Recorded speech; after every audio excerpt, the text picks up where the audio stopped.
That's what we usually picture when we think of freeloading. But in America today, the bigger recipient of handouts is not poor people, it's corporations. GE, imagination at work. GE is the biggest industrial corporation in the world. Here's their CEO with President Obama. Jeff Immelt is perhaps the CEO who is most cozy with President Obama. And Jeff Immelt was recently named the country's job czar. I am so proud and pleased that Jeff has agreed to chair this panel. General Electric is structuring their business around where government is going. So everything from high-speed rail, solar, wind, General Electric is lining up to get what government's handing out. The New York Times reports that government handed out so many tax breaks to GE, thanks to their fierce lobbying, that despite billions of dollars in profit, they'll pay no taxes this year. Once upon a time in America, companies got money from investors and created wealth by inventing things.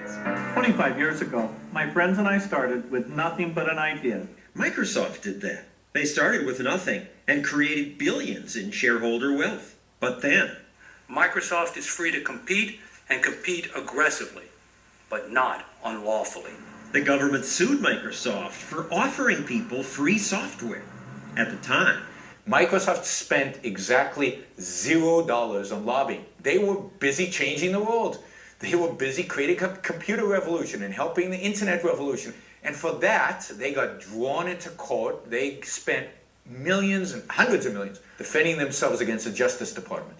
So how much money do they spend today on lobbyists? Hundreds of millions of dollars a year. They learned their ugly lesson. We created a system in which if you don't do it, you're at a competitive disadvantage. A public-private partnership. A public-private partnership. Public-private partnership. businesses love to have a partner in government. This little window maker must have loved the attention it got by having the vice president praise its products. You're not just churning out windows. You're making some of the most energy efficient windows in the world. Think getting the vice president was a big deal? Heck, they got the president too. These workers will now have a new mission, producing some of the most energy efficient windows in the world. Other companies don't get so much government help, but this company gave money to the Democrats. And one of their executives was married to an important Energy Department official. It sure is nice to get special government help. Thank you, Mr. Vice President, for your unwavering support. Left-wing think tanks criticize corporate welfare, but somehow green handouts, they're okay. Everybody wants to find a better fuel-efficient way to go about their daily business. The government's going to invest in certain companies to pioneer new technologies. That, I think, is not corporate welfare. The business is too dumb to invest in it without government saying, do this and here's help. The private sector will only invest if they know for sure that there is a commercial marketplace.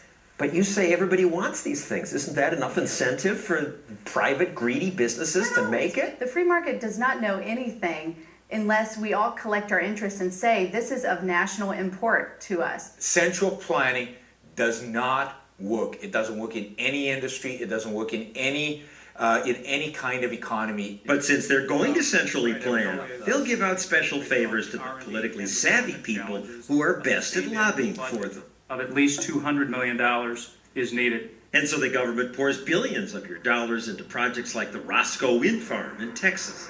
It's half owned by GE. Even if this wind farm produces nothing of value, they are getting money from the U.S. taxpayer. Maybe we don't need wind turbine. Maybe it's a waste of money. Well, maybe it is, but it should be one thing that we as a nation are investing in so that we aren't left behind. Some of the cleanest renewable energy on Earth. GE would not agree to be interviewed.